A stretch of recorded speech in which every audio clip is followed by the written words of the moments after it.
Dear Papa Dudut, unang-una ay nagpapasalamat po ako sa inyo at sa inyong programa na araw-araw kong sinusubaybayan. Sa mga panahon ngayon ay namamalagi lang ako sa aking kwarto. Walang ginagawa at walang makausap. At ang programa mo na lamang ang nakakapagpasaya sa akin at ang tanging pinaguhugutan ko ng lakas at inspirasyon. Ako po si Jessie pero ang totoong pangalan ko ay Jesus. At dahil sa sinapit ko sa buhay, ay hindi ko maalis sa isip ko na parang may dahilan ata ang tadhana kung bakit ako pinangalanan ng katulad kay Hesukristo. 50 anyos na ako, Papa Dudut, at may asawa at 2 anak. At kulang-kulang 3 dekada akong nagtrabaho sa Saudi bilang isang cook sa ospital. 1 taong gulang pa lamang ang anak kong si Dan nang pumunta ako ng Saudi. At ang sumunod ko namang anak na si Annie ay nabuo 2 taon pagkatapos nang nagbakasyon ako sa Maynila. Kaya naman hindi ko na talaga nasaksihan ang paglaki ng mga anak ko. At nabubuo lang kaming pamilya tuwing nagbabakasyon ako. Galing lang ako sa mahirap na pamilya. Ang ama ko ay isang construction worker at ang nanay ko naman ay naninilbihan bilang kasambahay sa isang mayamang pamilya. Sa kasamaang palad ay namatay sa aksidente ang ama ko noong ako'y 22 anyos pa lamang. Halos kasabay ng pagkakapanganak ng asawa ko sa panganay ko. At dahil ako rin ang panganay sa aming 3 magkakapatid, ay ako ang inaasahang sumalo at maging katuwang sa responsibilidad na mabigyan sila ng maayos na kinabukasan. Dahil nakatapos naman ako ng kursong nutrition, ay nakakuha ako noon ng trabaho sa isang kumpanya at kahit papaano ay kumikita na. Ang asawa ko namang si Lena ay nagtatrabaho na rin bilang cashier sa isang restaurant. Pero dahil nga sa pagkamatay ng aming ama, na sinabayan ng pagkakapanganak ng aking asawa, ay nagsabay-sabay ang mga gastusin. Kaya naman ang una kong naisip kaagad ay makapag-abroad. Bagamat alam ng aking asawa ang obligasyon ko sa aking mga kapatid, ay alam niya na sila ng anak ko ang pinakadahilan kung bakit ako nag-abroad. Kung tutuusin naman kasi, Papa Dudut, ay kaya naman naming maitawid mag-asawa ang pagpapamilya. Pero hindi sasapat ang kinikita ko para mapagtapos ang mga sarili kong kapatid. Ang sinasabi ko sa aking asawa ay gusto ko kasing makapag-aral sa isang pribadong paaralan ng mga anak namin para mas maging maganda ang kinabukasan nila. Bagamat totoo naman ay binibigyan din ako ng dahilan na yon ng sapat na oras para matapos ko ang obligasyon ko sa mga kapatid ko, habang hindi pa pumapasok sa eskwelahan ang anak namin. Pero ang nangyari, Papa Dudut, ay yung sumunod sa akin lalaki na si David ay nakabuntis at hindi nakapagtapos. At ang bunso naming si Ruth ay bagsak-bagsakan sa mga grado. Kaya ilang taon sa high school at college bago nakagraduate. At para mapanindigan din ang pangako ko sa asawa ko na papag-aralin ko ang mga anak namin sa mga pribadong eskwelahan, ay doble kayod ako sa Saudi. Kahit nga ilegal ang mag-sideline sa Saudi ay pinasok ko na rin para humaba-haba lang ang pisi ko sa mga bayarin. At sa kabila ng mga sakripisyo ko, ay naiibsa naman ang mga hirap at lungkot ko sa Saudi tuwing umuuwi ako ng Pilipinas. Sa airport pa lang ay kumpleto palagi ang pamilya ko, pati na ang mga kamag-anak na sumusundo. Sa tuwing uuwi ako, pakiramdam ko ay ako si Santa Claus na nagbibigay ng mga regalo sa pamilya at kamag-anak. Ang kinaibahan lamang namin ay mapa good or bad sila, ay nakakatanggap sila ng regalo sa akin.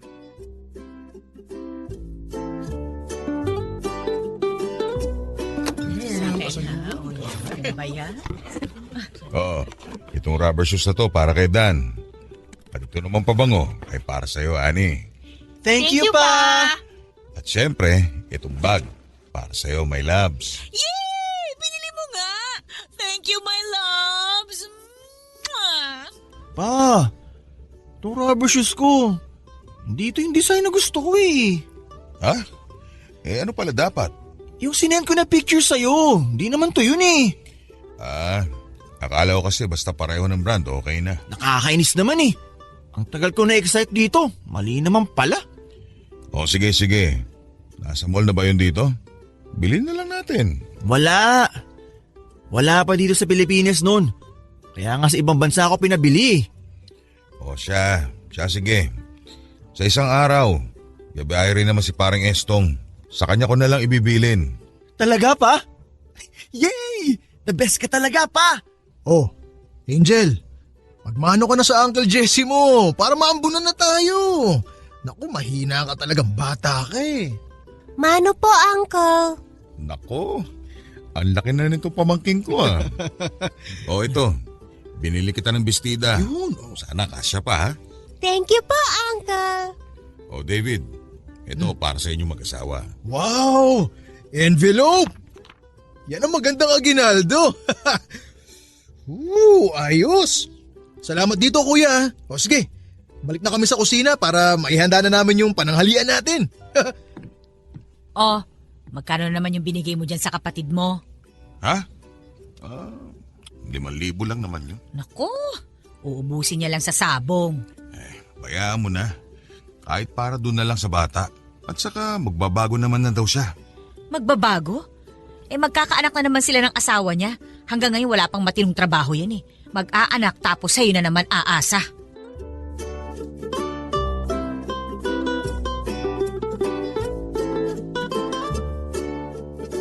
Aminado naman ako, Papa Dudut, na na-spoil ko iyong mga kapatid ko. Ang akin lang naman kasi, sa tuwing kumakain kami ng mga masasarap na pagkain at binibili ko ng magagandang gamit ang sarili kong pamilya, nagigilty ako na yung mga kapatid ko ay hindi tinatamasa kahit kalahati man lang ng naiparamdam ko sa sarili kong pamilya. Kahit naman kasi nag-asawa ng maaga yung kapatid ko at yung bunso namin ay naging bulakpol, ay malapit at malambing pa rin sila sa akin. Maski na nga yung pamangking kong bata, bagay na namimiss ko sa mga anak ko. At minsan na nga rin, maski sa asawa ko. Mahirap mang tanggapin, Papa Dudut, ay hindi close sa akin ang mga anak ko. Hindi ko rin naman sila masisisi dahil hindi ko na nga sila nasubaybayan sa kanilang paglaki. At kahit pa taon-taon din naman ang pagbabakasyon ko sa Pilipinas, lalo na nitong mga nakaraan, ay alam ko namang hindi sasapat yon kailanman sa mga namiss ko na mga mahalagang pangyayari sa buhay ng mga anak ko. Kaya nga kahit na lumaki rin na medyo bulakbol at maluho yung dalawa kong anak, hirap akong sitahin sila dahil na nga sa mga naging pagkukulang ko. At dahil sa alam kong isusumbat nila sa akin na yung mga kapatid ko ay hanggang ngayon ay umaasa pa rin sa akin. Masakit man, Papa Dudut, pero pakiramdam ko, minsan ay ATM ang tingin sa akin ng sarili kong pamilya. Kahit na nitong mga lumipas na taon ay nauso na ang cellphone at internet, ay bibihira lang kung makipag-usap sa akin ang mga anak ko. Yung asawa ko lang ang madalas kong nakakausap at halos bawat usap namin ay nagtatapos pa sa mga paalala ng mga dapat na bayaran at pagkagastusan. Dahil din sa dami ng mga binabayaran at sinusuportahan ko, ay kahit na lumalaki naman ang sweldo ko ay halos wala na rin akong naiipon. Kumuha pa ng kondo na hulugan at sasakyan si Lena, kaya naman talagang yung natitira na lang sa akin ay halos sasapat na lamang sa pang-araw-araw na pangangailangan. At dahil din dito ay kahit na masama na ang pakiramdam ko, hanggat kaya ko pang pumasok sa trabaho ay gagawin ko.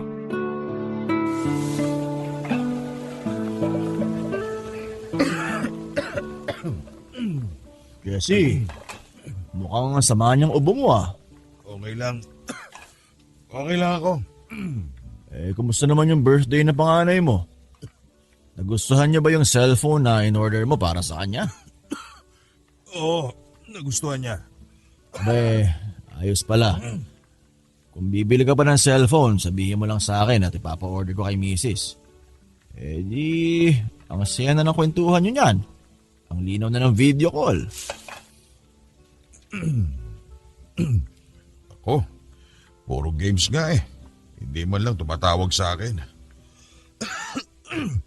Pero mukhang o-order nga ako kasi yung bunso ko naman ang humihirit na dapat daw i-upgrade na yung cellphone niya.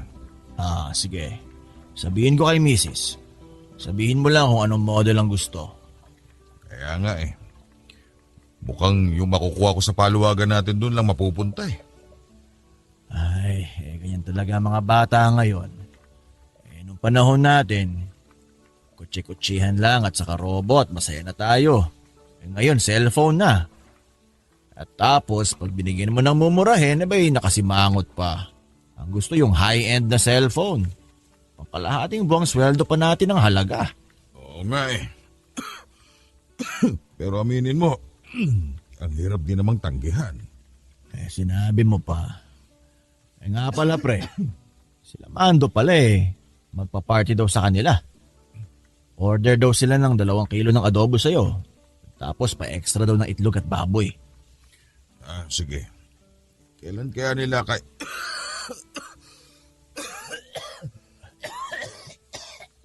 Tubig! Inom muna pare, inom muna.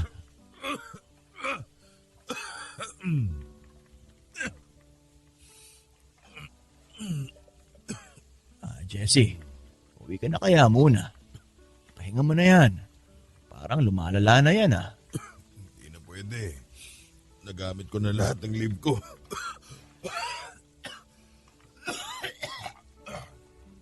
Jesse,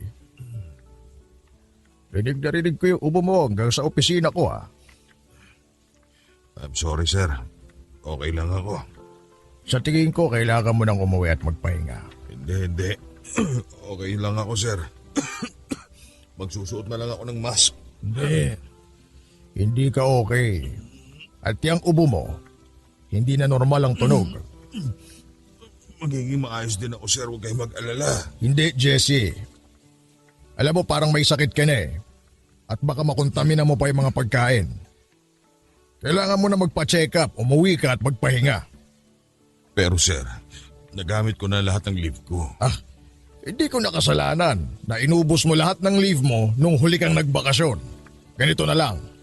Uuwi ka o mawawalan ka ng trabaho. Okay sir. Pasensya na po sir.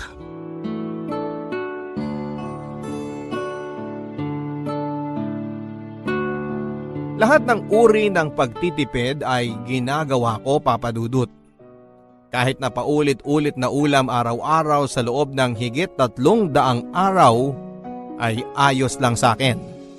Basta sa isang buwan na bakasyon ko sa Pilipinas ay napapakain ko sa mga masasarap na restaurant ang pamilya ko at mga kamag-anak. Sa isang OFW kasi, Papa Dudut, ay hindi lang pamilya mo ang kailangan mong pakainin o ilibre sa tuwing uwi mo. Pati na ang mga kamag-anak, mga kaibigan at kaibigan ng mga kamag-anak. Kumbaga ay one time big time na gastusan sa isang buwan tapos ay 11 buwan na kayod at pagtitiis. At ganoon na nga naging buhay ko sa loob ng halos 3 dekada, Papa Dudut. Kaya nga hindi na rin ako nakakapagpa-check up. Nung una ay para makatipid pero noong nagsimula na akong may nararamdamang mga kakaiba, ay dahil sa pangamba na baka nga kung ano ang makita ng mga doktor ay makadagdag pa sa gastos. Sa isip-isip ko, sige na. Kakayod kabayo na ako sa Saudi, ang mahalaga ay maihanda ko ang pamilya ko, lalo na ang mga anak ko, para mabigyan din nila ang mga sarili nila ng maayos na kinabukasan. Kakayod ako, maipasok lang sila sa mga magagandang paaralan para mas maganda ang mga trabaho na makuha nila sa pagka-graduate nila. Pero, Ewan ko ba kung saan pa ako nagkulang, Papa Dudut. Sa kabila kasi ng mga paghihirap ko ay parang nakita ko lang na napunta sa wala ang lahat. Yung mga anak ko ay napag-aral ko nga sa mga pribadong paaralan. Pero ang nangyari naman ay lumaki silang insecure sa mga mayayamang kaklase. Kaya kailangan kapag bagong pasukan, bago ang gamit nila. Mula sa school supplies hanggang sa uniforme at sapatos. Kada taon din ay tinataasan ko ang mga baon nila. Pero kahit pa sunod sa layaw ang mga anak ko ay hindi pa rin yon sapat. Apektado pa rin ang mga grado nila. Palaging pasang-awa. At noong nakagraduate nga sila ng high school, ang gusto rin nila ay mag-aral sa mga mahal at sikat na university. At dahil halos pasang-awa lang sila sa mga grades nila noong high school ay hindi rin naman sila nakakuha ng scholarship. Kaya napilitan din ako na pag-aralin sila sa mga gusto nilang pasukang mahal na eskwelahan. Ang dahilan kasi nila, ang mga kumpanya daw ay tinitingnan lang naman kung saan sila graduate na university. At kapag nakita na nanggaling sila sa sikat at mamahaling eskwelahan, ay maganda kaagad ang makukuha nilang trabaho. At dahil nakikita ko naman na may punto sila ay pumayag na rin ako sa kanilang desisyon. Isa rin sa mga dahilan, Papa Dudut, kung bakit ako napapayag na ipasok sa mga pribadong university ang mga anak ko ay dahil si Lena ay may nakuhang negosyo ng panahon na yon na nakatulong ng malaki sa pamilya. Nagsisimula pa lang noon ang mga networking, Papa Dudut, at nag-invest kami ng malaking pera para mag-member. Ilang buwan ding malaki ang pasok ng pera sa amin dahil sa negosyong yon ni Lena. Trumipli kaagad kung ano man ang ininvest namin. At dahil nga na Willie ay dinamihan pa ni Lena ang mga binili na mga business accounts sa networking na yon. Pero matapos lang ang kulang-kulang isang taon ay pinasara ang kumpanyang yon at hindi na namin nabawi kung ano man ang na-invest namin. Sa halip na kumita ay luging-lugi pa kami sa na-invest sa illegal palang kumpanya.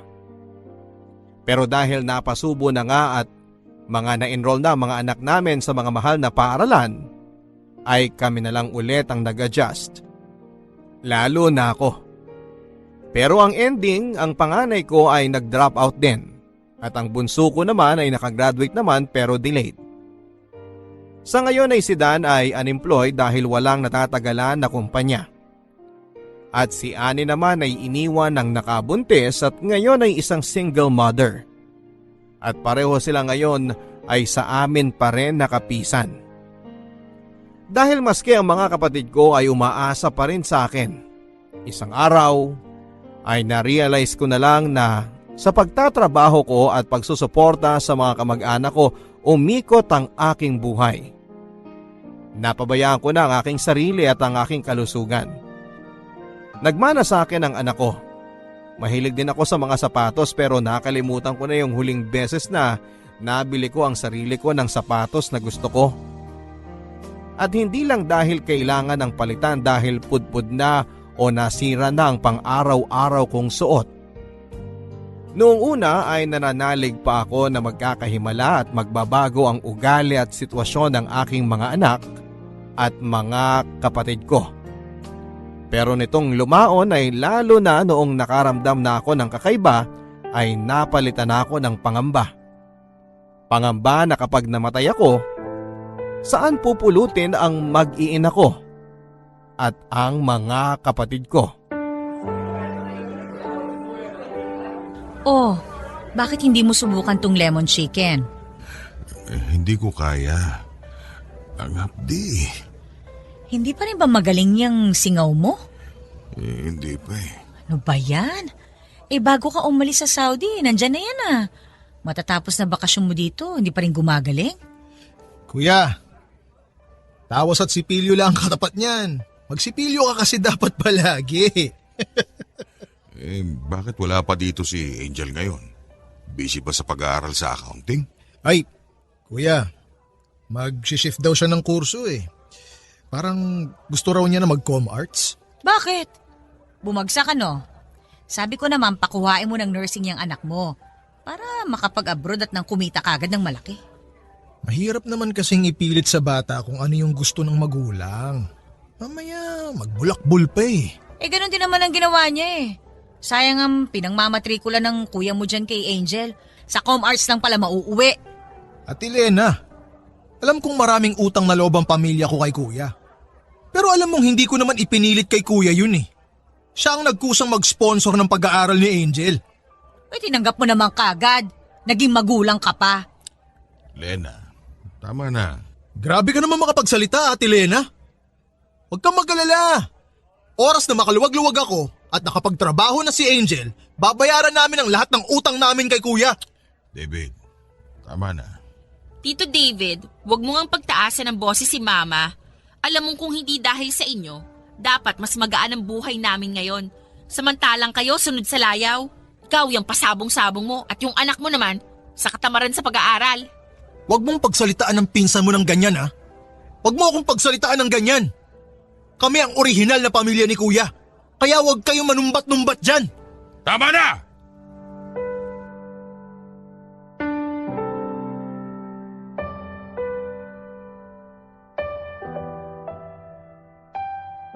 Bago ako bumalik ng Saudi sa bakasyon kong yon ay kinonsulta ko na sa dentista yung hindi ko gumagaling na singaw. Sobrang sakit na kasi at halos hirap na akong makakain. Ang hindi ko akalain na sa pangungonsulta kong yon para makahingi sana ng gamot at ng pain reliever ay may malalamang mas malalang sakit ang dentista. Pinayuhan niya ako na lumapit sa doktor sapagkat ibang klase na daw ang ganong klase ng singaw na matagal nang hindi gumagaling.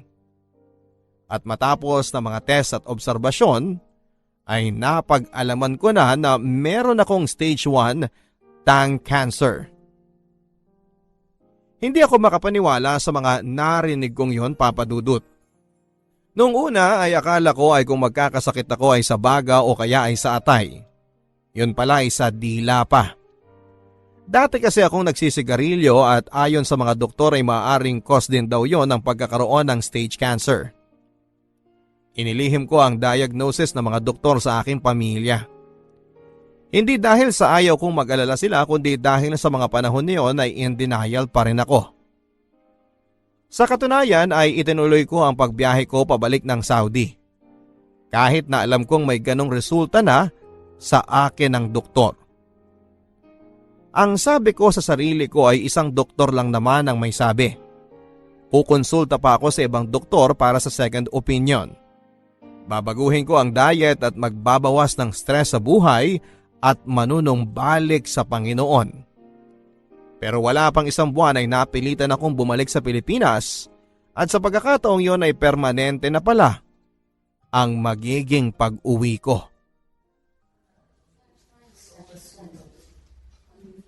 Ikinalulungkot kong sabihin, pero meron kang stage 2 cancer, Jessie.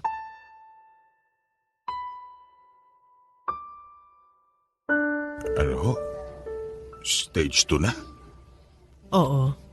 Sigurado ho ba kayo dyan? Ikukuha po muna kami ng second opinion. Hindi na kailangan, Lena. Bakit naman? Mawalang galang na ho, Doc, ha? Pero paano kung mali kayo? Hindi basta-basta ang sakit na cancer, ha? Kailangan natin makasigurado. Kailangan natin ng second opinion ng ibang doktor. Lena, ito na ang second opinion. Anong ibig mong sabihin? Nung isang buwan ko pa alam, Lena.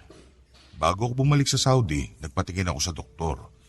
Nakita noon na may stage 1 cancer ako. Ano? Patawarin mo ako, Lena. Jessie naman! Bakit mo inilihim sa akin to? Natakot ako. Ayoko rin maniwala na meron ako.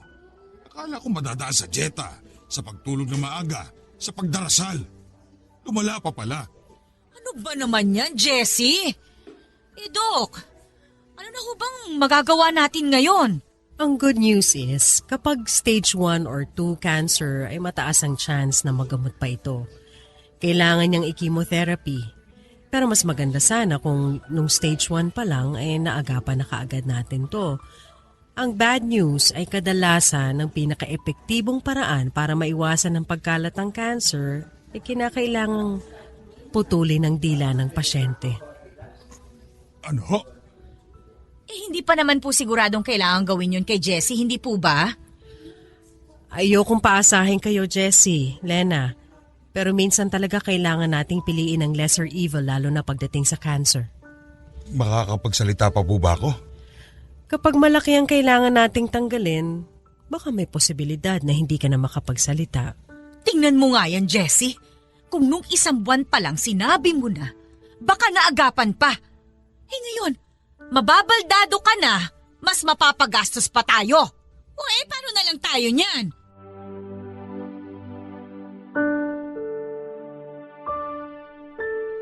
Kung nahirapan akong sabihin yon sa asawa ko, Papa Dudut, mas nahirapan akong ipaalam ang balitang yon sa mga anak at mga kapatid ko. Sa akin lang sila nakadepende at natakot akong makita ang kanilang reaksyon. Buong buhay ko, sanay ako na ako ang nag-aalaga at nagsosuporta, na ako ang nagtatrabaho. Ngayon sa isang iglap ay bigla akong naging imbalido. Walang pakinabang at alagain. Ang inakala ko sa oras na marinig ng mga anak ko at ng mga kapatid ko na may cancer ako ay maiiyak sila at malulungkot. Pero ang una kong nakita sa kanila nang sabihin ni Lena sa kanila ang tungkol sa kondisyon ko ay ang matinding takot. Takot na hindi para sa akin kundi takot para sa mga sarili nila. Halos mabasa ko sa mga mukha nila ang mga makasarili nilang problema. Paano na ang matrikula ni Angel? Paano na ang mga bayarin dito sa bahay? Paano ko na babayaran ang coaching ni loan ko? At matapos ang takot ay nakita ko sa mga mata nila ang irita. Saan kami kukuha ng pampagamot dito? Sino ang mag-aalaga sa amin dito? Gagaling pa kaya ito at magtatrabaho? At sa isang igla, Papa Dudut, mula sa pagiging breadwinner ay bigla akong naging pabigat. Gamit ang sarili kong savings ay agad akong isinabak sa chemotherapy. At masasabi kong ilang sessions pa lamang ng chemotherapy ay dinaig na niya ang lahat ng hirap na dinanas ko sa Saudi. Nariyan yung walang tigil ako sa kakasuka. May panahon na hindi matigil ang pagdumi ko. Pumayat ako ng husto at nagmukhang halos bangkay. Ngunit bukod sa pisikal na sakit ay mas matindi ata ang emosyonal na dulot ng chemotherapy sa akin, Papa Dudut. Ni hindi na sa akin makatingin si Lena. Ang mga anak ko, kita ko ang pandidiri sa kanilang mga mata. At yung mga kapatid ko ay nawala na ang dating pagiging magiliw at malambing sa akin. Nagtuturoan pa sila kung sino raw ang dapat na mag-alaga at magbantay sa akin. Sa totoo lang, Papa Dudut, kung hindi lang ako natatakot sa Diyos ay baka winakasang ko na ang buhay ko. Minsan nga, dinadaan ko na lang sa katatawanan ng aking sitwasyon. Naisip ko kung itong sinapit ko sa mundo ay impyerno na. Paano pa doon sa tunay na impyerno na walang takas? Pero may mga oras din na nagalit ako sa Diyos. Sa halip na magdasal ako para pagalingin ako ay sinusumbatan ko siya. Sinasabi ko sa Panginoon na sana nga talaga ay nandyan siya. Na totoo siya. Dahil sa pinaparanas niya sa akin dito sa malupit na mundo ay sisingilin ko siya ng pwesto ko sa langit. Ang sabi ko sa kanya, hindi ako papayag na walang langit. Dahil sa pagkakataong ito na tinanggal na sa akin ang lahat, yun na lamang ang natitira.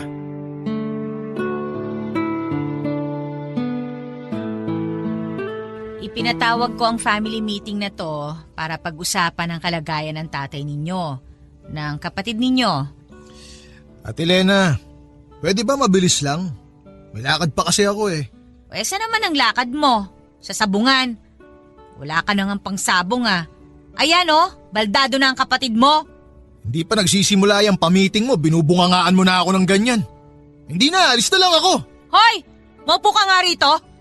Ngayon ka lang magkakaobligasyon sa kapatid mo. Wala kang utang na loob ah.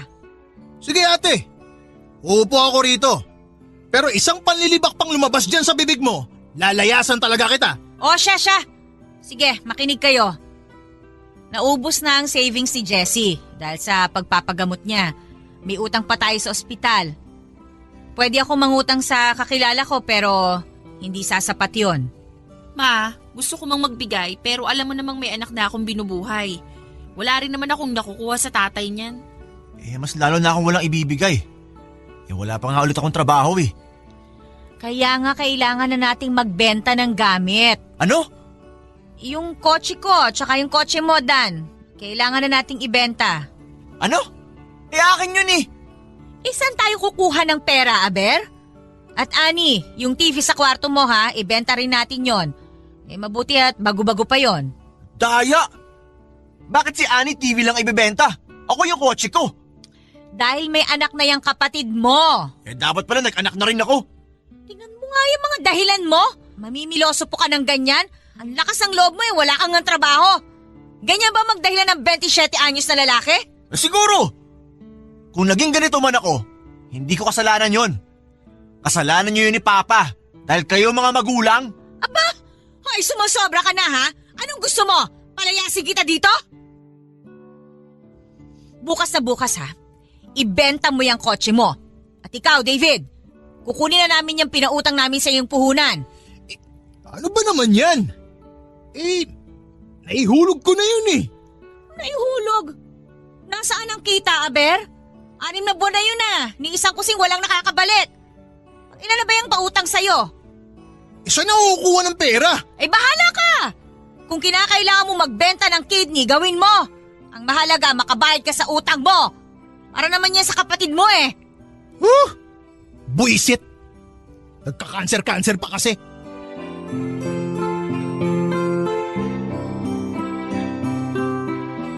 Dahil maliit lang naman ang bahay, bawat away nila, bawat talakan tungkol sa pera at problema sa gastusin ay napapakinggan ko.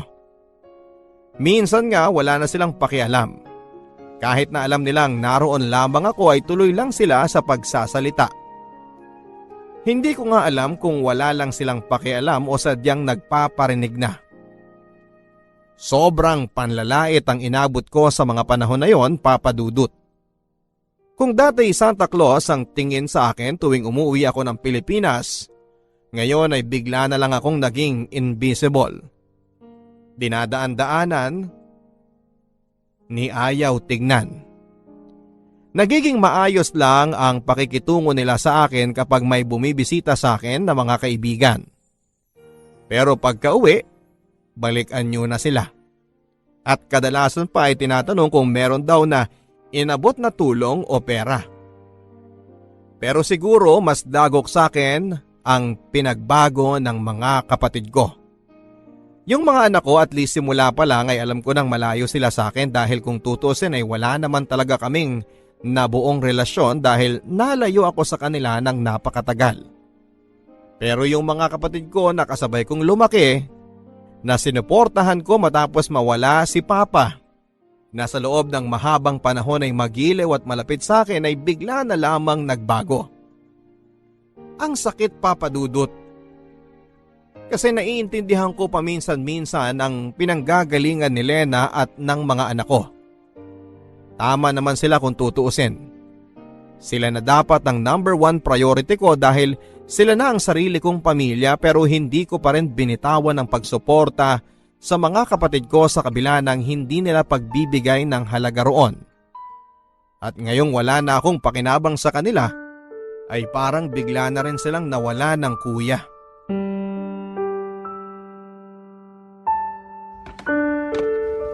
Oh, bakit nakabihis ka na? Mamaya pang hapon ang check-up ng papa nyo. Ma, hindi pala ako pwede sumama kay Papa. May lakad ako. Ano? Ang linaw-linaw ng usapan natin Schedule mo ngayon. May lakad nga ako eh. Si Annie na lang tawagan mo.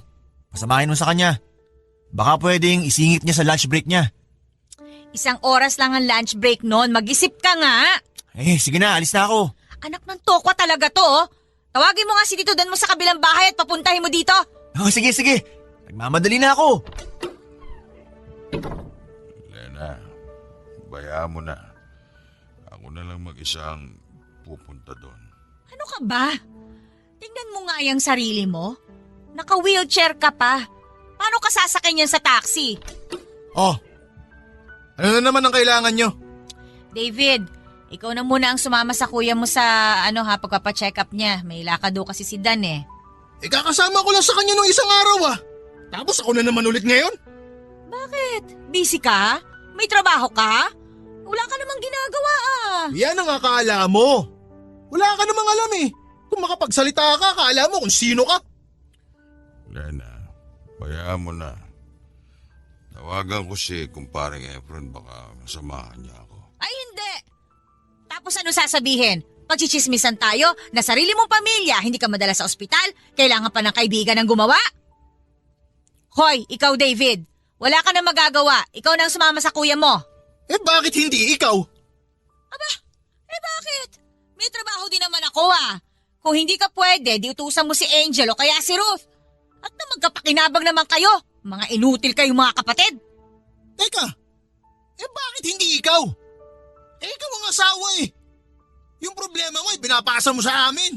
Aba hoy, ang kapal ng mukha mo Parang hindi rin kayo nakinabang sa kuya nyo Dati halos araw-araw kayo kumakatambay dito. Kakadilihensya ng pera. Ngayon hindi kayo mapakiusapan? Bahala kayo! Dali mo mag-isa yan! Ang sakit na marinig sa kapatid ko na tukuyin ako bilang problema. Ang nangyari sa akin ng araw na yon ay nauwi na nga na ang sumama na nga lang talaga sa akin ay ang kumparing Efren ko. Siyempre, nagsinungaling ako sa kanya at ang sabi ko ay nagkaroon ng emergency si Dan at hindi ako maihatid. At kung hindi nga lang talaga kami gipit na gipit ay hindi rin naman kami lalapit sa kanya upang humingi ng tulong. Pero bukod sa pagpoprotekta sa aking pamilya, sa tingin ko ay sinabi ko yon kay paring Efren dahil ayoko rin na mapahiya sa kanya. Dating katrabaho ko si Efren sa Saudi. Ang kaibahan namin, siya ay naging success story. Nakapag-ipon sila ng matino ng kanyang asawa, sinuwerte sa negosyo kaya bumalik ng maaga sa Pilipinas. Nasaksihan lahat ni Efren ang mga sakripisyo ko sa Saudi noon para sa pamilya ko at mga anak ko.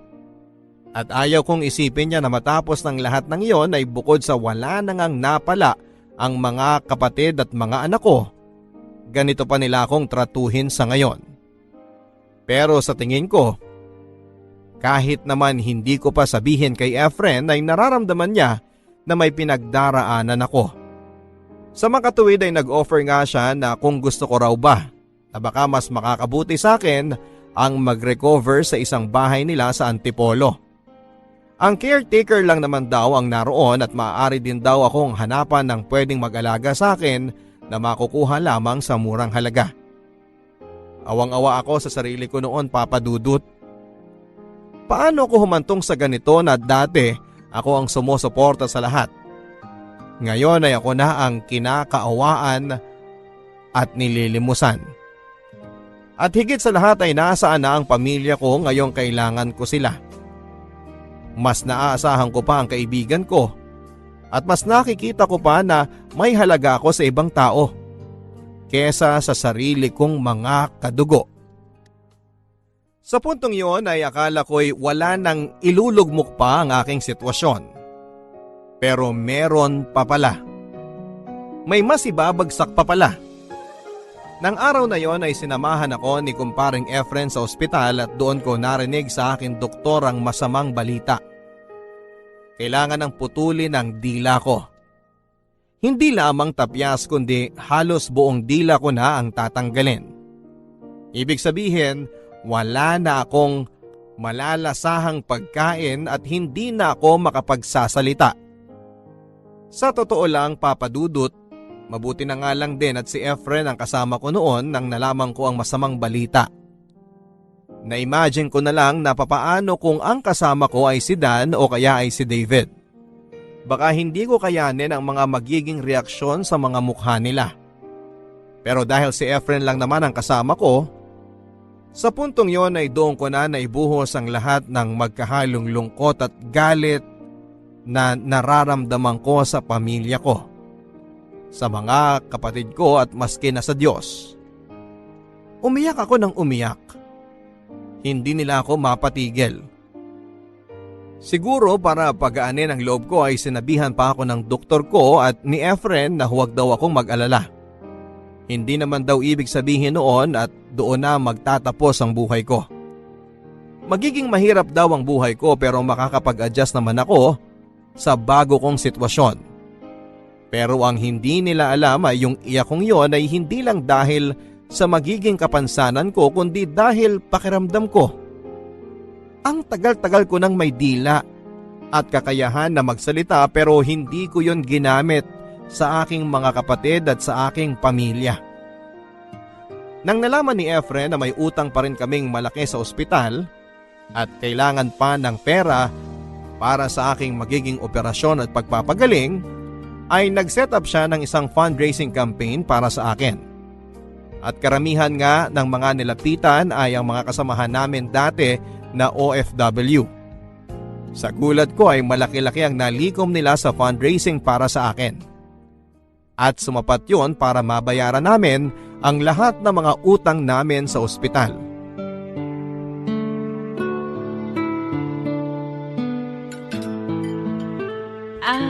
Kumusta na raw pala yung fundraising na ginawa ni na kumparing Efren? May mga nagbigay ba naman? Oo. Sa katunayan, malaking araw ang nalikom nila. Baka sumapat na para doon sa mga utang natin sa ospital. Pati na rin sa operasyon ko. Ay nako, salamat naman sa Diyos. Kung ganun pala ma, hindi na ako pupunta bukas sa financial assistance. Okay na pala Mabuti na rin para makapasok pa ako sa opisina. Uy, hindi ah! Pila mo yon. Sayang din yun. Pera na yun, pakakawalan mo pa. Oo nga naman, sayang din yung pera na makukuha doon. May pasok nga ako bukas Dan, sige ikaw na lang kaya ang pumunta doon bukas. Ha? Ay, sige na nga. Kakancel ko na lang yung lakad ko. Ano ba yon? Cheque ba yon? Kanino ba ipapangalan yon? Aba, at anong balak mo? Kukunin mo yon? Hindi naman lahat. Kailangan ko rin yun para sa negosyong balak kong itayo. Hala, kung ganun din naman, edi sige na. Ako na lang ang pipila bukas para sa akin mapunta yun. Tigil nga kayo. Kung may unang pupuntahan yung cheque na yon ay para dito sa mga bayarin natin sa bahay. Daya naman Binento ko yung kotse ko para sa pagpapagamot niyan. Tapos wala man lang babalik sa akin ni isang kusing? Dan, sumasobra ka na ha? Bakit? Sa akin din naman ang galing ay pinambayad mo sa sasakyan na yan Ganon.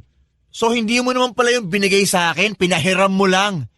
Sana pala, nilinaw mo nung binigay mo sa akin yung kotse para hindi na ako umasa. Sumusobra ka na ha?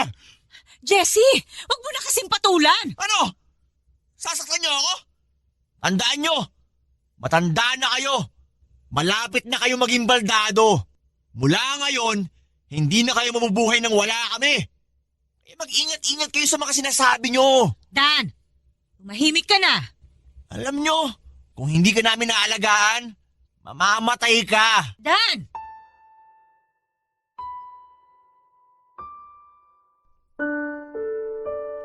Hindi ko alam kung papaanong humantong sa ganoon ang anak ko at napagsalitaan niya ako ng ganon, Papa Dudut. Dahil ba yon sa pagpapalaking ginawa namin ni Lena sa kanila?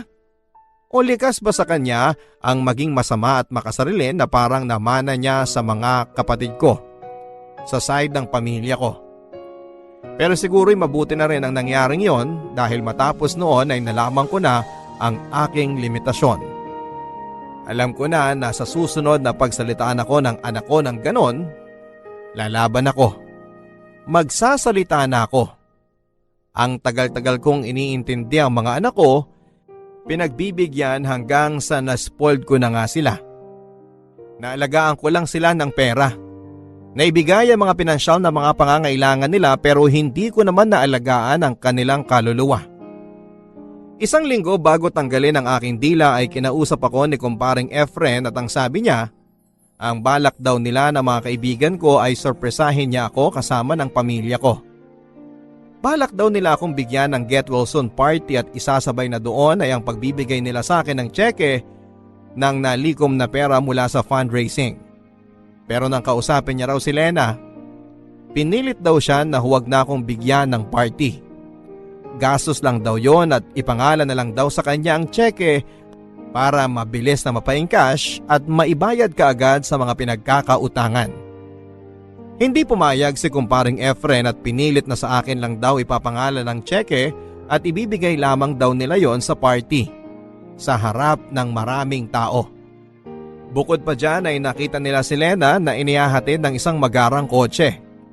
At kung sino man ang driver ay iiwan niya na lang daw sa aking imahinasyon. At dahil nga sa pangyayaring yon ay muling inalok sa akin ni kumparing Efren na doon na lang daw ako manirahan sa bahay bakasyon na nila sa Antipolo. At napagkasunduan naman daw nila ng iba ko pang mga kaibigan at dating mga boss sa opisina na magtulong-tulong sila para makahanap ng caregiver at mag-aalaga sa akin hanggang sa ako'y makarecover. At dahil na nga rin sa natuklasan kong ginawa ni Lena, ay tuluyan na akong nawala ng tiwala sa sarili kong pamilya. Natukso ako na tanggapin ang alok na tulong ng mga kaibigan ko.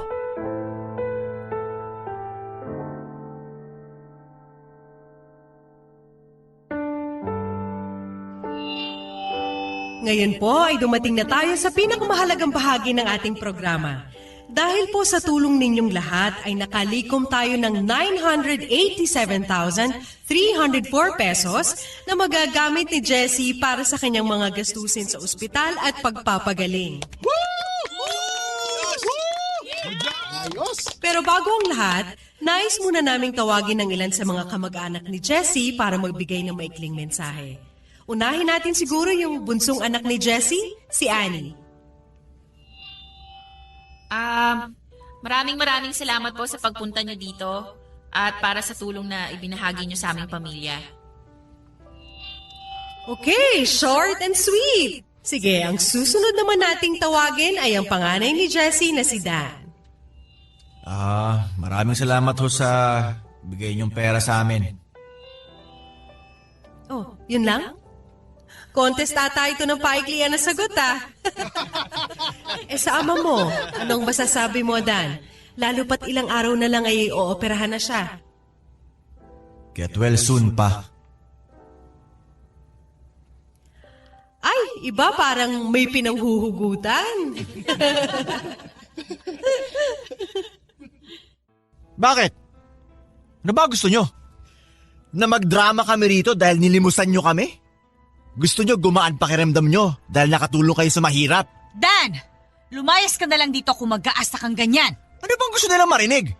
Kung gaano kabuti at matulungin yung ama namin, kaya maski yung isusubo na lang namin, ibibigay pa dyan sa mga batugan niyang kamag-anak? Aba, hayop kang bata ka!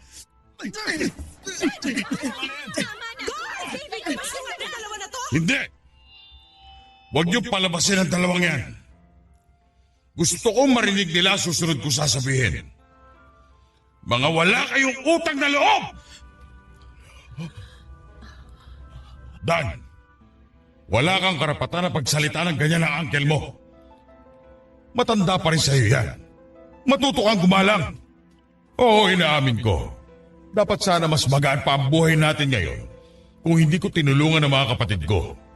Pero kadugo ko pa rin sila. At hindi ko rin kaya na pabayaan ko na lang sila. At ikaw naman, David. Kayo ni Ruth. Sinayang niyo lang ang hirap ko para sa inyo. Alam niyo ba kung gaano kahirap ang buhay sa Saudi? Ng isang OFW? Na bawat pisong inaabot ko sa inyo, pinaghihirapan ko. Tapos kumakawaldas kayo, wagas! Jessie, kalma na. Huwag mo nang palakihin, nakakahiya. Sa isang linggo, tatanggalin na ang dila ko. Kaya kukunin ko ng pagkakataong ito para sabihin ang lahat ng gusto ko at kinikimkim ko. At alam mo kung ano ang tunay na nakakahiya, Lena?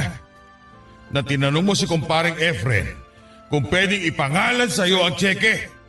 At pagkatapos nun, ay sinundo ka ng lalaking may magarang sasakyan. Ano naman kung hinatid ako? Kaibigan ko lang yon. Ang dudumi ng utak ninyo? O di sige, iyong-iyo na yung cheque mo. Wala kang utang na loob. Lena, kayong lahat ang walang utang na loob. Doon ako dediretso sa rest house na inihanda ni kumparing Efren at ng mga kaibigan ko sa Antipolo. Mula ngayon, tinatapos ko na ang obligasyon ko sa inyo. At huwag kayong mag-alala dahil wala na rin kayong obligasyon sa akin.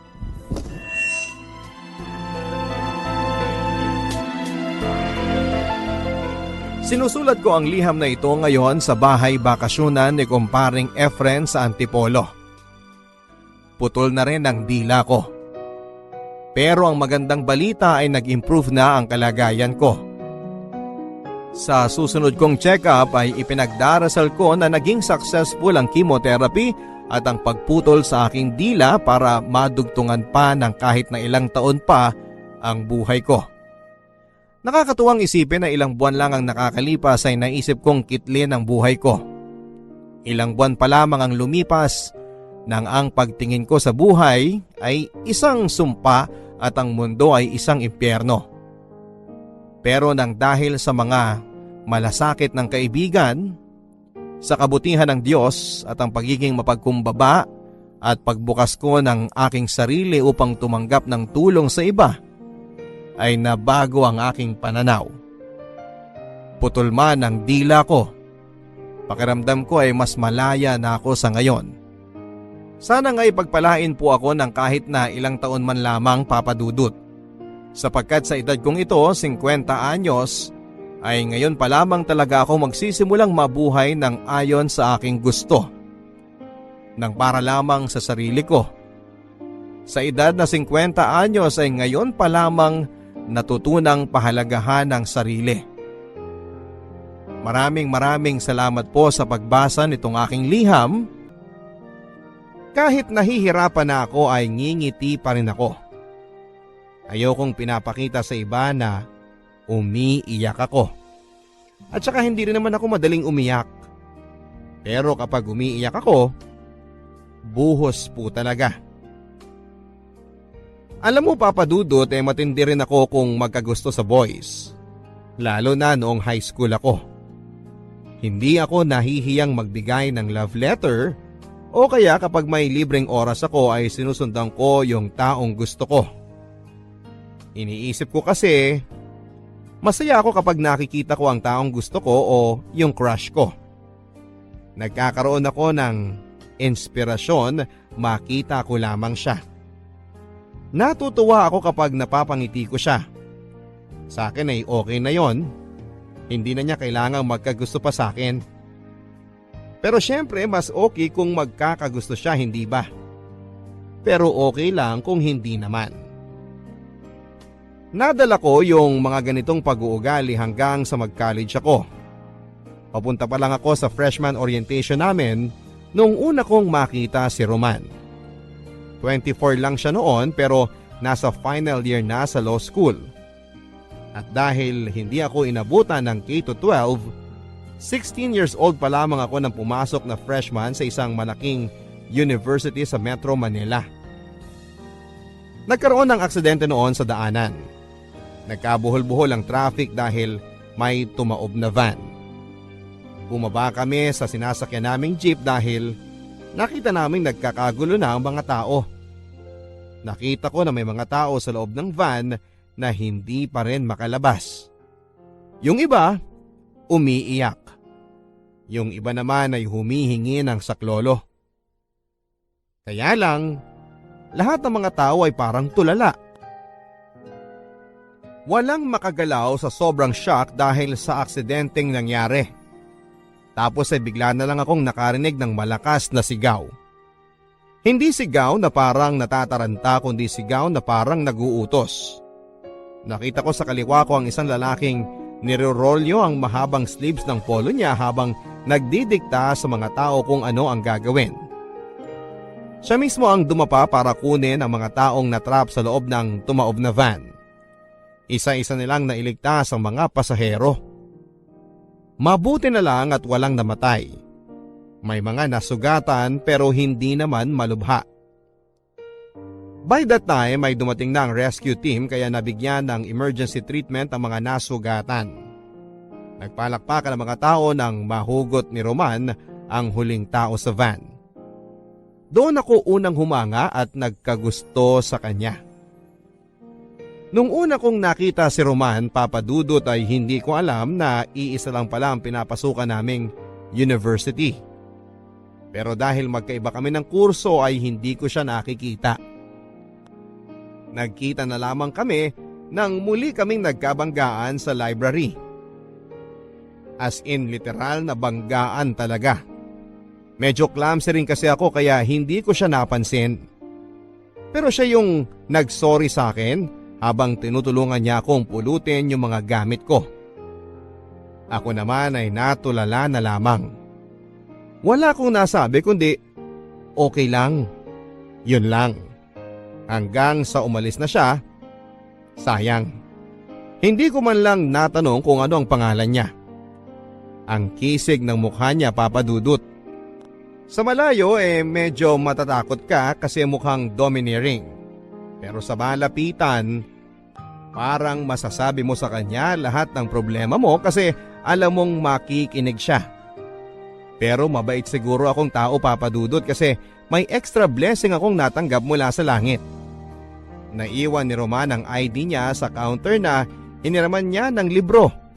Student assistant yung kaibigan ko kaya nakuha ko kaagad yung pangalan niya. Pati yung kurso, student number, at napasigaw na lamang ako ng thank you Lord. Mula noon ay pinuntahan ko na siya sa building nila. Inalam ko yung schedule niya, pati yung mga lugar na madalas nilang tinatambayan ng kapareho niyang mga law students. At dahil may camera ako na may telephoto lens, madalas ko siyang nakukunan mula sa malayo. Naglalakad, nag-aaral, nakikipag-usap sa mga kaibigan. Sa madaling salita ay naging stalker ako ni Roman, Papa Dudut.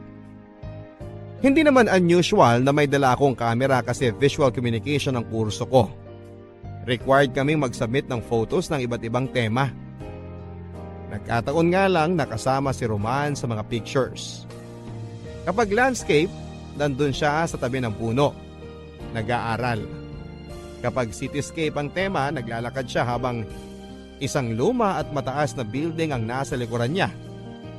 Kapag portraiture, puro mukha niya. Wala akong magagawa. Inspired ako kapag siya ang kinukunan ko, Papa Dudut. Yun nga lang, hindi ko alam na napapansin na pala niyang sinusundan ko siya. Ang ganda ng kuha niya rito, di ba? Ang soft ng tapo ng ilaw sa harap tapos may highlight sa buhok. Ikaw talaga, basta inspired ka, ang gaganda ng kuha mo. Lalo na kung kasama si attorney sa picture. Uy, mabuti hindi kanya nahuhuli na kinukunan mo siya. Hindi ko alam kung alam niya. Parang deadman naman siya pag nakikita niya ako.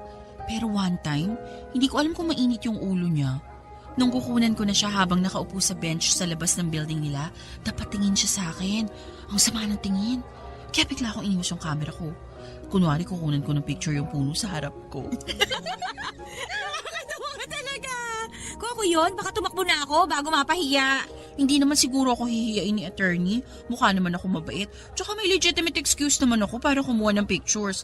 Yun nga lang, may iba rin akong intensyon. Oy, huwag mo sabihing ikaw ang manliligaw, ha? Oy, hindi ah. Pero pwede rin. Kaya lang, baka pagkaharap ko na siya, matulala na naman ako. Tapos wala akong masabi. Kagaya nung nagkabanggaan kami sa library. Uy, ang tagal na nun, Patapos na yung SEM, nahihiya ka pa rin. Hindi ko nga alam eh. Kahit sa malayo, kumakabog yung dibdib ko sa sobrang kabe. Eh di lalo na ako sa malapitan. Baka atakihin na lang ako sa puso. Malamang. Excuse me, ikaw si Julie? Ha? Ikaw si Julie? Oo, ako nga attorney. Ano? Ako si Julie. Hi! Huwag ka masyado maging friendly sa akin. Ha? Kailangan kong i-confiscate yung SD card ng camera mo. SD card ko? Bakit? I believe majority ng mga kuha mo sa SD card mo ako ang subject.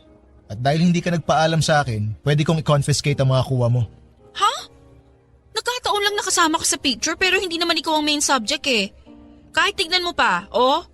Tsaka akin to. Akong may-ari ng mga picture na kinunan ko, hindi ikaw. Alam mo, Miss Julie, I suggest huwag ka na makipag-argue sa isang law student tungkol sa ownership rights. Pero, Ibigay mo na sa akin yan. i-delete ko na lang. Huwag mo nang kunin. Please naman, no. No. Akin na. Please. Bigay mo na. Nagsabi na naman ng please eh. Ito na nga. Thank you. Lagot, paano yung mga plates mo? Uy, nakita mo lang yung asawa mo. Nabaliw ka na. Hindi. Nakita ko lang siya. Naging con artist na ako. Yung lumang SD card ko yung binigay ko sa kanya. Yun yung SD card na wala siya sa picture. Pinagpalit ko habang nagtatalo kami kanina. Ay, grabe siya oh. Siyempre naman no, pinaghirapan ko yung mga pictures na kinunan ko sa kanya. Ibibigay ko lang. Hindi no. Ay, malamang pag nakita niya yung laman ng SD card, magwawala yun. Hahantingin ka nun. Eh di mabuti. Next sem, siya naman ang maghahabol sa akin. Baliw! Kaya lang nang sumunod na semester ay hindi na kami nagkita pa. Huling taon at huling sem na ni Roman sa university. Pero hindi ko na siya nakita pa. Dahil nung sumunod na semester ay nagkaroon ng isang napakalungkot na pangyayari sa pamilya namin. Namatay si Papa. Devastated kaming lahat sa pagkamatay ni Papa. Lalo na kasi spoiled kaming lahat sa kanya. Mula kay Mama hanggang sa bunso naming kapatid ay spoiled sa kanya. Kaya hanggang ngayon, iniingatan ko pa rin ang unang kamerang binili niya para sa akin. Masakit kasi maaga kaming iniwan ni Papa. Pero kailangan naming harapin ang reality na wala na siya.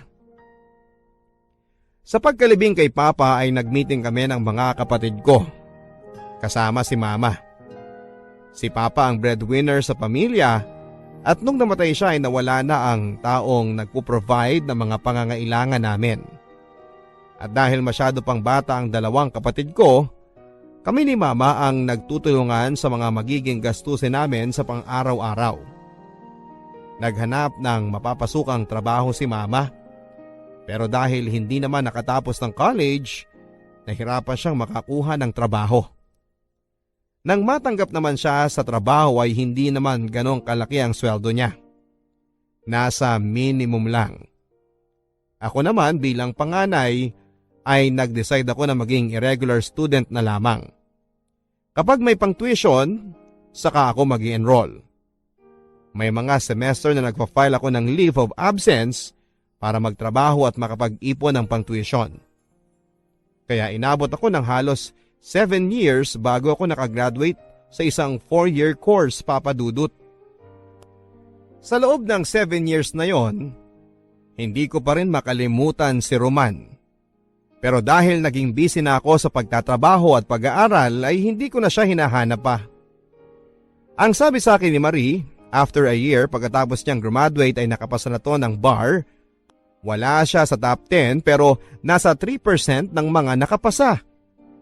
Yun nga lang ay hindi ko na alam kung saang legal office siya napunta. Pero noong mga panahon na yon kahit na hindi ko siya nakikita at wala na akong balita pa sa kanya, isa pa rin siya sa mga nagbibigay sa akin ng inspirasyon at lakas para magpatuloy at lumaban sa buhay. Dahil sa kanya at dahil nakikita ko ang mga pictures niya, nagiging positive pa rin ako sa buhay ko. Kahit sumagi sa isipan ko na baka nag-asawa na siya, masaya pa rin ako at iniisip ko at least yung taong nagbigay sa akin ng saya, masaya na rin sa buhay niya. Pagka-graduate ay nahirapan akong humanap ng trabaho. Kung meron man, puro racket lang sa production. Hindi stable ang sweldo.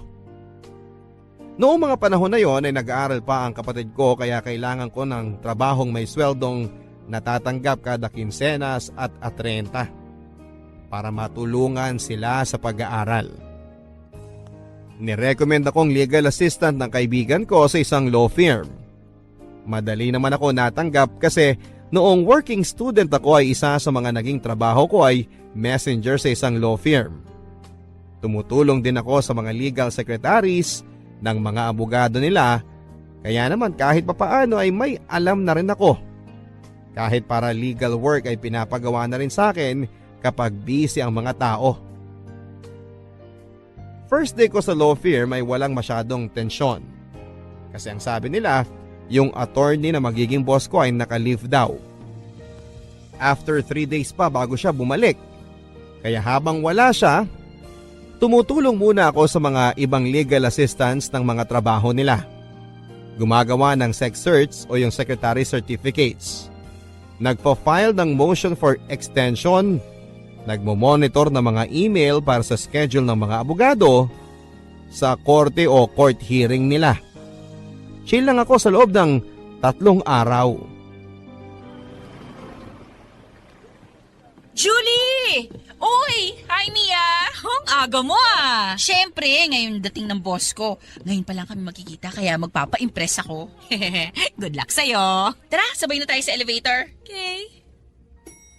Ay, puno na. Galing kasi sa basement eh. Hindi, pwede pa. Dali, singi tayo. Okay, ayaw mo talagang malate ha? Naman! Nga pala, bakit mo sinabing good luck sa akin? Eh kasi yung natapat sa yung abogado, mahigpit. Yung mga legal assistant niya, pag nagkamali, may warning muna tapos pag naulit, hindi na pinababalik. Talaga? Sobrang lupit? Grabe! Di bale, yung mga pinagagalitan niyang legal assistants, hindi naman sumasama ang loob sa kanya. Bakit? Sobrang tanda na kaya hindi na nila inaaway? Hindi no? Sobrang gwapo kaya. Kaya imbis na magalit, naiiyak na lang sila sa panghihinayang na hindi na nila makikita ang gwapong boss nila. Ganun? Dapat pala ingat ako palagi. Mahirap nang magkamali. Bihira ang gwapong boss. Kaya lang, parang hindi babae ang gusto eh. Lalaki rin yata. Kasi 32 years old na, wala pang asawa o girlfriend. E minsan nagde-date pero walang steady na dinedate. Sayang. Kawalan sa ating mga kababaihan kung Becky pala siya. Di bale, expert ako sa gay lingo, besh. Baka pareho kami ng type na lalaki. Shh! Ingay mo. Ay, sorry. Ay, salamat. Lumuwag din. Julie, Bakit? nandito yung boss mo. Nasaan? Nasa likod mo. Hi, Sir Aramel. Hi, sir. Roman! Julie, right? Yes, sir. Don't worry. Nagbibigay ako ng 3 warning bago ko pinagre-resign ng assistant ko. Attorney? At hindi ako member ng third sex. Ako rin po! Oh my gulay, Papa Dudut. Yung last 30 seconds bago kami dumating sa floor namin ang pinakamahabang 30 seconds ng buhay ko. Pagkalabas ng elevator ay hindi ko alam kung saan ako susuot dahil sa sobrang hiya. Pero naging professional si Attorney Roman sa akin. Pinapunta niya ako kaagad sa office niya para i-orient ng mga inaasahan niyang gagawin ko bilang legal secretary niya. Pagkatapos ng initial shock ay kumambyo na ako kaagad sa work mode ko. Una, kasi ayoko magkamali dahil kailangan ko ng stable na trabaho. At ikalawa kasi si attorney may love pala ang boss ko. Bawal magkamali. Kaya lang medyo nalungkot din ako kasi parang hindi na niya ako naaalala. Sa bagay, 7 years ago na rin yun at nagbago na rin ang itsura ko. Nagmature na. At isang beses lang kami nagkausap. Okay lang sa akin. May bonus inspiration na uli ako. Thank you, Lord. Sa loob ng mga sumunod na araw, papadudot kung merong gagawing evaluation sa aming mga legal assistants, siguradong excellent ang makukuha kong grade. Paano ba naman kasi ako palagi ang nauuna sa office namin at halos kasabay ko na yung maintenance ng building na pumapasok sa umaga. Bago dumating si attorney ay handa na yung mga papeles na kakailanganin niya for the day. Handa na rin ang coffee niya. Black na may 3 sachet ng brown sugar na kasama. May kasama pang konting kakanin na binili ko sa may amin. Kaya naman talagang masarap na pang merienda yon o kaya naman pang almusal. Nung una kong dinalhan si attorney noon ay tumaas ng konti ang kilay niya. Parang sinasabing, "Ano to? Bribe?" Ngumiti na lang ako at sinabing, "Hindi po attorney, Energizer." Kinain naman niya at nagustuhan niya. Kaya tuwing umaga ay nagdadala ako ng kakanin para sa kanya. Akala tuloy ng mga nagtitinda noon sa amin, meron akong boyfriend na mahilig sa kakanin. Ang sabi ko na lang malapit na, sabay tawa. Masipag ako magtrabaho at mabilis akong matuto. Sa katunayan ay madali kong natutunan ang hierarchy ng mga abogado sa opisina namin. Associate ang tawag sa mga bagong pasok ng abogado. Senior associate naman ang tawag sa mas matagal na ng konti sa kanila. Tapos junior partner at ang pinakamataas ay senior partner. Si attorney ay senior associate pa lang pero ang chismis sa opisina, before the year ends ay gagawin siyang junior partner. Magaling siya Hindi ko pa siya nakikita in court pero ang sabi nila kapag alam nilang si attorney Roman ang abogado, medyo natatakot ang kalaban. Nalaman ko din na kahit saan pala ay merong discrimination. Kahit sa isang law firm ay siguradong hindi sadya o glaring pero meron. Minsan kahit na hindi namin trabaho ay pinapagawa sa amin. May mga nagpapabili ng pagkain, nagpapabitbit ng mga bag nila sa sasakyan, papupuntahin ka sa bahay nila para pick upin ang ilang mga documents, tapos ay makikidaan pa sa pinalondre nilang suit total on the way naman daw. In other words hindi lang kami legal assistants, kundi personal na secretary din nila. Ako, okay lang sa akin kahit pagpalinisin ako ni Attorney Roman ng kondo niya. Si Attorney may love naman yun Para sa kanya ay gagawin ko. Kaya lang naaawa ko sa ibang legal assistant. Lalo na kay Mia na napunta sa kanya yung isang babaeng lawyer na medyo matapobre. Yung kapag tinitingnan ka, alam kong peke o branded ang suot mong damit at alam kong may K o wala ang suot mong jewelry. Sa tuwing pinapagalitan ni Attorney Casey si Mia, parang akala mo may nakuha siyang alipin. Pero bumabawi naman ito. Kapag alam niyang napaiyak niya si Mia, kinabukasan ay nagdadala to ng lunch para kay Mia. Ang sarap ng lunch mo ha. Alam mo na kung bakit. Ba't hindi ka kasi magpalipat ng lawyer? Hindi pwede. Dahil kay Attorney Casey kaya ako napasok dito. Isa pa, bumabawi naman siya pag alam niyang pinagalitan niya ako. Tapos uutusan ka niya uli ng mga personal errand niya. Okay lang yun. Sanay na ako. Pag nag-a-abroad naman siya, may pasalubong ako, no? Yung pagkain na binibigay sa eroplano? Halata ba? Oo. Bakit ikaw? Kahit hindi mo na trabaho, ginagawa mo pa rin para kay Attorney Roman. At least si Attorney Roman, hindi niya ako inuutusan. Ako na yung nagkukusang gawin yung ilang personal errands niya. Minsan nga kahit ayaw niya, ginagawa ko pa rin. Papagalitan niya ako, pero alam ko, grateful siya sa ginawa ko kasi nakakatulong ako para mabawasan yung maliliit na bagay na medyo toxic para sa kanyang gawin. May gusto ka kay Attorney Roman, ano? Shh! Huwag mong ilakas! At least ako may motivation para gawin yung ginagawa ko. Tsaka magaling si Attorney Roman. Hoy, magaling din naman si Attorney Casey Marami na nga ako natutunan sa kanya. Magaling ba yung puro motion for extension ng pinapagawa sa'yo? Pa-extend ng mga kaso? Tsaka anong natututunan mo? Umiyak ng tahimik? Julie? Attorney! Nakabalik na kayo galing sa korte sa Bulacan? Obviously. At mukhang hindi mo narinig kasi may iba kayong pinagkakaabalahan. Sorry, sir. Julie, balik na ako sa table ko, Okay. Napa-photocopy mo na ba yung pleadings na pinapafile ko sa korte kahapon? Opo, attorney. Nasa table nyo na po. Good. Julie? Attorney? Na-appreciate ko yung mga ginagawa mo para sa akin pero sana, kung anong advice mo sa kaibigan mo, sundin mo rin. Hindi kayo alalay. Huwag niyong ibaba ang sarili niyo dahil ang nagkataong mas mataas ang ranggo namin sa inyo dito sa office. Sir, narinig niyong usapan namin? Ibig sabihin... Narinig kong pinag-uusapan niyo si Attorney Casey. Okay. Pareho kaming senior associate ni Attorney Casey. Kaya sana, huwag niyo siyang pagchichismisan. Sorry, attorney.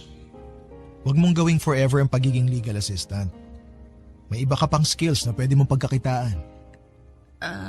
Ano pong ibig niyong sabihin? Nagkibit balikat na lamang si Attorney Roman sabay pasok na sa office niya. Anong ibang skills ang sinasabi niya, Papa Dudut? Office skills? Alam kaya niyang nagsa-sideline ako kapag weekend para madagdagan ang kita ko?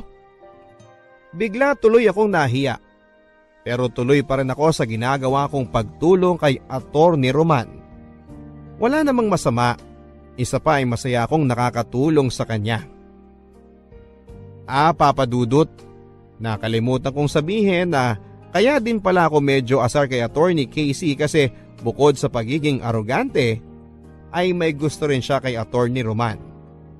Technically, karibal ko si Attorney Casey kay Attorney Roman. Hindi lang yun chismis, Papa Dudut. Nakikita namin kapag magkasama sila. Gusto niyang laging nakahawak sa braso ni Attorney Roman. Si Attorney deadma. Kapag nakikita ko nga sila ay parang gusto kong pumagitna na sa kanila at paghiwalayin silang dalawa. Kaya lang, legal assistant lang ako. Wala akong karapatan. Julie, pasok ka rito sandali please. Hi, Julie. Hi, Attorney Casey. Ano yan, Attorney Roman? Kailangan ni Attorney Casey nung manifestations na pinagawa ko sa iyo kanina. Tapos na ba? Opo, tapos na. Wow, Roman. Very efficient talaga ng sekretary mo. Palit na lang tayo. Sanay na sa'yo si Mia. Sanay na sa akin si Julie. Huwag mo nang guluhin ang sistema. Ang selfish mo naman. Ano, Julie, payag ka? Po? Mabait naman ako eh. Tsaka pag nasa akin ka, papalitan natin ang style mo ng pananamit. Gagawin kitang mas feminine, hindi yung puro maong at polo shirt ka na lang. Mas efficient para sa akin yung maong at polo shirt. Roman naman, babae si Julie, wag mong gawing one of the boys. Alam kong babae siya. Opo, babae ako. Sabagay, kaya siguro yung messenger sa 7th floor may crush sa'yo. Alam mo ba yun, Roman? Hindi ako interesado. Alam mo, Julie, bagay kayo ng messenger. Ano ang pangalan nun? Si Ernie po. Kaibigan ko lang yun. Mas kaibiganin mo pa, Julie. Pareho kayong masipag, pareho kayong rank and file. I'm sure magiging compatible kayo sa isa't isa. Parang kami ni Roman. Bagay kami, hindi ba? Stop it, Casey. Hindi ka nakakatawa. Hindi naman ako nagpapatawa eh. Dapat kasi kung kanino ka lang bagay, doon ka lalapit. Hindi mo pwedeng abutin yung mga bagay na hindi mo kayang abutin. Hindi ba, Julie? Pwede naman pong tumungtong sa hagdan pag hindi na maabot. Ano? Nangiinis ka ba? Ay, hindi po, Attorney Casey. Pinatatawa ko lang kayo kasi masyado kayong seryoso ni Attorney Roman. Talaga? Katulad nung pinatawa mo ako nung maling SD card ang binigay mo sa akin dati. Maling SD card? Sige pa, kukunin ko lang yung pinapagawa nyo. Anong SD card? Private joke. Naaalala niya, Papa Dudut. Naaalala pa rin niya ako. Naaalala pa rin ako ni Attorney. Halo-halong emosyon ang naramdaman ko pagkatapos ko sa office ni Attorney Roman. Masaya kasi ang ibig sabihin, hindi niya ako nakalimutan. Takot kasi ibig sabihin nun, baka gantihan niya ako sa maling SD card na ibinigay ko noon sa kanya. Hiya, kasi ibig sabihin alam niyang may gusto ko sa kanya at ako ang dati niyang stalker. Baka isipin niya na sinusundan ko siya. At excited kasi ang ibig sabihin baka naman kahit konti ay may future kaming dalawa o wishful thinking ko lang yon, Papa Dudut. Sana hindi. Mula noon ay naging medyo awkward na ako kay Attorney Roman. Pero siya naman yung medyo parang natatawa sa sitwasyon namin. Minsan parang sinasadya niyang pansinin yung mga bagay na ginagawa ko sa kanya dati. Halimbawa, bakit hindi ko na raw siya binibigyan ng kakanin kasama ng kape niya? Sabi ko namatay na yung kapitbahay namin gumagawa ng kakanin, kaya hindi na ako nakakapagdala. Gusto kong humingi ng sorry kay Mang Ising, Papa Dudut. Kasi pinatay ko na siya sa office namin kahit buhay pa siya. Ayokong umasa. Ayokong matuwa ng husto kasi baka hindi naman magkatotoo. Okay na kasi ako noon na wala akong iniisip, kundi yung nararamdaman ko lang. Masaya na ako na secretly ay may gusto ako kay attorney. Pero ngayong alam kong alam na niya na may gusto ako sa kanya, hindi ko maiwasang hindi kabahan sa tuwing nakikita ko siya o tinatawag ang pangalan ko. At alam kong masasaktan ako ng husto kapag nagalit siya o na-disappoint siya sa akin. Mia! Napaka-inefficient mo talaga! Bakit po, Attorney Casey? Anong bakit? Nakalimutan mong i-remind sa akin yung juice ko? Hindi mo na-monitor? Naku po, sorry po, Attorney Casey. Hindi ko sinasadya. Hindi mo sinasadyang maging tanga. Ano bang silbi ng sorry mo? Siguradong mapapagalitan ako ni CSC bukas. Kakairita ka! Sorry po, Attorney. Hindi na po mauulit. Huwag ka magpapakita sa akin buong linggo, ha? Sorry po, Ma'am. Sorry po talaga. Mia! Mia!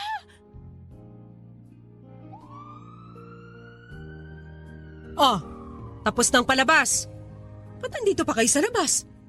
Nagkamalay na si Mia. Pinadala ko na lang sa ospital para makasigurong hindi na bagok ang ulo niya at lalo maging inefficient. Hindi maganda yung sinabi mo, Casey. Bakit? Kasalanan ko bang hinimatay siya? Hindi ko naman siya sinaktan ah. Mahina kasi ang loob. Kaya kinakayan-kayanan niyo siya. Ano? Julie! Matagal na nagtitiis sa inyo si Mia, Attorney Casey. Hindi niya kayo sinasagot dahil may utang na loob siya sa inyo. Pero wala kayong karapatang insultuhin ang pagkatao niya. Sekretary niyo siya, hindi niyo siya alalay o alipin. Abogado pa naman kayo, hindi kayo marunong kumilala ng karapatang pantao ng bawat nilalang? Roman, patigilin mo sekretary mo kundi irereklamo ko siya sa senior partner natin para mapaalis na yan. You don't have to do that. Bago mo siya maisumbong, paalisin ko na siya rito. Attorney. I'm sorry, Julie. Tama ka, pero hindi tama ang ginawa mo. Hindi ko mapapalampas yon sa isang subordinate. Okay lang, Attorney. Huwag na kayong mag-abala na sisandehin ako. Magre-resign na lang po ako. Kahit masakit, Papa Dudut, ay nag-resign ako. Pero hindi masama ang loob ko. Ang tanga ko pagdating sa pag-ibig, no, Papa Dudut. Hindi na nga ako kinampihan ng taong mahal ko. Naiintindihan ko pa kung bakit niya ginawa yon. Ayokong maging minus point sa kanya ang pagkakaroon ng sekretary na walang manners at paalaaway. Ayokong dahil doon kaya hindi siya gagawing junior partner kasi kapag nangyari yon, ako ang unang malulungkot. At saka ang sabi naman niya, meron akong ibang skills na pwede kong magamit kung sakali. Kaya hindi ako natatakot na mag-resign. Nanghihinayang lang ako kasi malaking tulong sa pamilya namin yung 15 at 30 na siguradong sweldo ko. Pero kilala ko yung pamilya ko. Alam ko na maiintindihan nila kung sakaling tipid muna kami hanggat hindi ako nakakahanap ng kapalit na trabaho. Nagbigay ako ng 2 weeks notice sa opisina para makahanap sila ng ipapalit sa akin at ma-endorse ko ng maayos sa papalit sa akin ng trabahong iiwanan ko sa kanya. Si Attorney Roman, hindi ko alam kung galit sa akin o masama ang loob kasi masyadong formal ang trato sa akin. Parang ako ang sinisisi niya na nag-resign ako.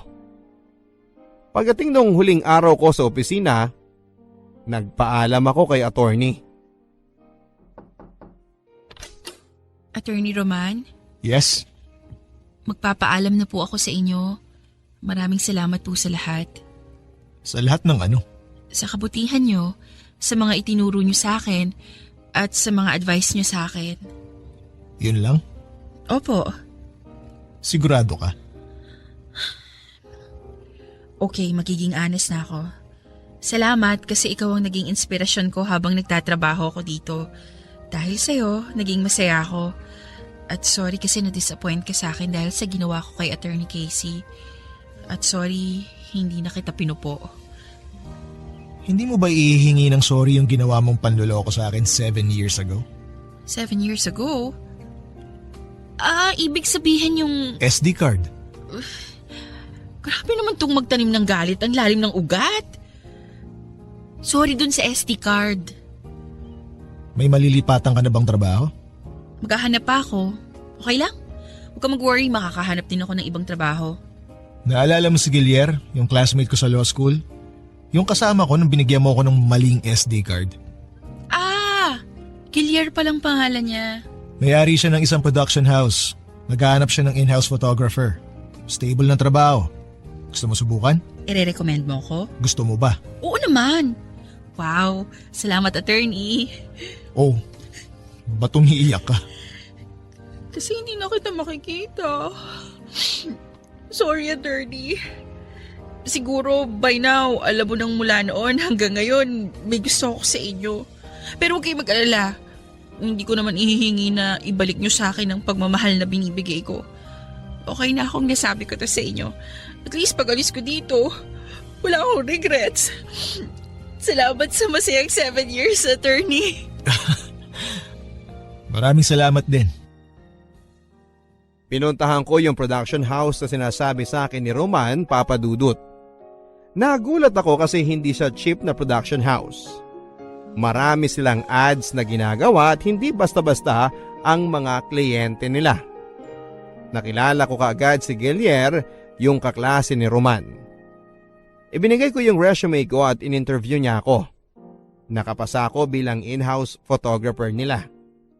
Pati ako ay nalula sa bilis ng mga pangyayari. Pero hindi ako nagrereklamo. Kasi ito yung ideal situation para sa akin. Ginagawa ko ang trabahong gusto ko na may stable na sweldo. After a few months at hindi sa pagmamayabang, siguro dahil sa husay kong kumuha ng pictures, ako ang madalas na nire-request ng mga kliyente sa mga event and photoshoots nila. Si attorney, naaalala ko pa rin. Kapag may lull sa shot o kaya naman ay kapag wala akong ginagawa, siya ang naiisip ko kaagad. Kumusta na kaya siya? Okay kaya yung sekretary niya na pumalit sa akin? Sana hindi siya binibigyan ng sakit ng ulo. Tapos ay bigla akong hihinto sa pag-iisip. Marirealize ko na malala na to. Kailangan ko nang kalimutan si attorney. Kasi hindi ba kung may gusto siya sa akin, sana ibinibisita niya ako dito sa bago kong trabaho. Alam naman niya kung saan ako lumipat at kaibigan naman niya si Gilier. Pero wala. Ang sabi ko tuloy sa sarili ko ay tama na, Julie. 7 taon ng buhay mo ay naubos na sa kanya. Move on ka na. Pero paano ako makaka-move on kung pati si Sir Gilier kapag nakikita ko ay si Attorney Roman ang laging kinukwento? Oh, Julie, overtime ka? Yes sir, sandali na lang to. Kinokorek ko lang yung kulay ng model. Gusto ko yan. Medyo underexposed ang dating. Parang may mystery. Yun naman po kasi ang overall concept ng kliyente. Good. Parang ganyan yung isang picture na pinakita sa akin ni Roman na kinunan mo. Sir? Anong picture? Wala naman akong binigay na picture na kinunan ko at binigay ko kay Attorney Roman Ay, sorry. Hindi mo ba alam? Pinaprint niya yung mga picture na kinunan mo noong 7 years ago sa binigay mong SD card sa kanya. At mula doon, nagustuhan ko yung mga kuha mo kaya formalities na lang yung interview ko sa'yo. Kasi para sa akin, hired ka na. Teka, paano? Nagulat ka, no? Freshman ka pa lang, nabanggit ka na sa akin ni Roman. Naintriga raw siya sa isang babae na nakipag-away sa isang pasahero sa UV Express na ayaw umusog para mapaupo ng maayos ang isang matandang lalaki. Hindi ko maalala yung... Nakaupo kami ni Roman sa harap. Nasa likod ka naman nakaupo. Sinita mo yung babae kasi tinatarayan yung matandang lalaki. Pinausog mo kasi nahihirapan yung matanda. Kaso, ayaw umusog ng babae. Sabi niya, pababain na lang daw yung matanda at babayaran niya yung upuan. Nung narinig mo yun, inaway mo yung babae. Hindi ko na maalala yung sinabi mo. Pero tawa kami ng tawa ni Roman pagbaba namin. Kung ano-ano kasing batas ang sinabi mo doon sa babae, mali-mali naman yung mga sinabi mong batas.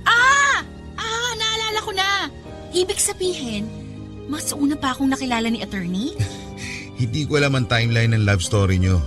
Pero alam niya, every time nandiyan ka at kinukunan mo siya ng picture. Minsan okay sa kanya pero pag alam niyang may klase ka, naiinis siya.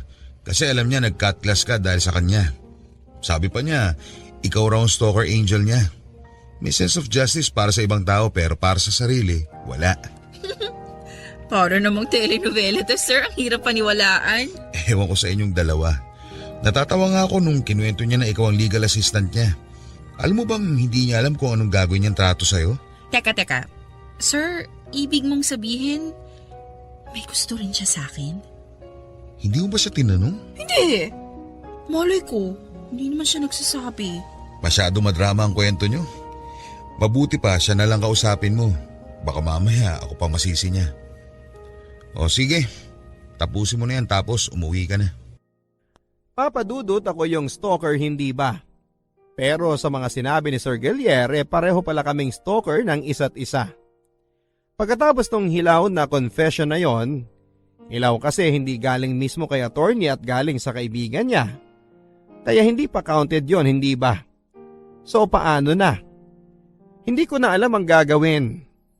Paano magpa-progress ang level ng relationship namin ni attorney kung hindi niya ako tinatawagan o binibisita sa bago kong trabaho? At ako naman, nahihiyang tumawag o puntahan siya sa trabaho. Ang dali lang ng problema namin pero hindi namin masolusyonan, and in the end, naisip ko na dahil ako naman ang mas bata, ako na lang ang magpapakumbaba. Lily, pakipasok dito yung compliance na pinagawa ko sa'yo.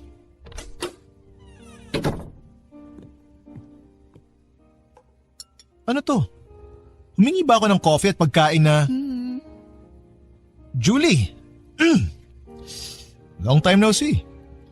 Kung hindi pa talaga ako pupunta dito, hindi mo ako pupuntahan sa trabaho ko? Bakit naman kita pupuntahan sa trabaho mo? Di mo ako kukumustahin?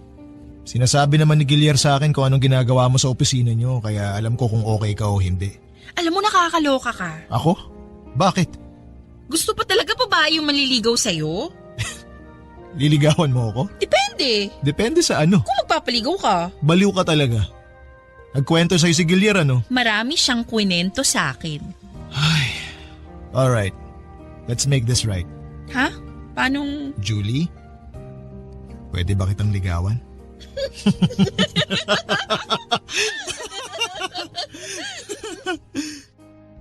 After 8 years ay naging kami ni attorney Roman Papadudut. Ang haba at ang corny ng love story namin. Puro hit and miss pero sa bandang huli, na-hit din. Apparently, hinanap din niya ako pagka-graduate niya. Pero dahil naging abala na sa bar at sa trabaho ay hindi na niya ako pinursu. At noong nakita niya akong muli, nagulat daw siya. Gusto na raw niyang itanong kung bakit ako nandun sa law office o kung saan daw ako nagpupunta pero pinigilan niya ang sarili niya dahil siya ang boss ko. Sa ngayon ay magto 2 years na kami ni attorney. Hindi na namin kailangang i-stalk ang bawat isa para ipakita ang pagmamahal namin. Sana na-inspire ang mga tagapakinig ninyo sa kwento namin ni Roman Papadudut.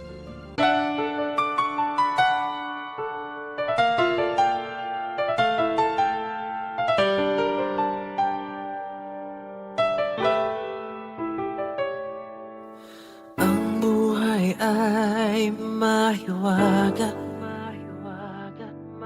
laging may lungkot at saya. Sa Papadudut Stories, laging may karamay ka.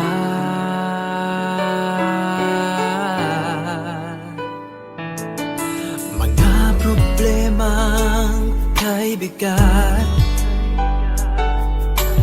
dito ay pakikinggan ka. Sa Papadudut Stories, kami ay iyong kasama. Dito sa Papadudut Stories, ikaw ay hindi nag-iisa.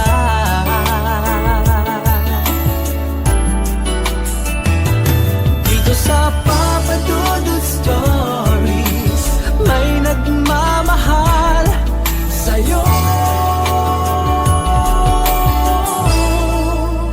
Papadudut Stories.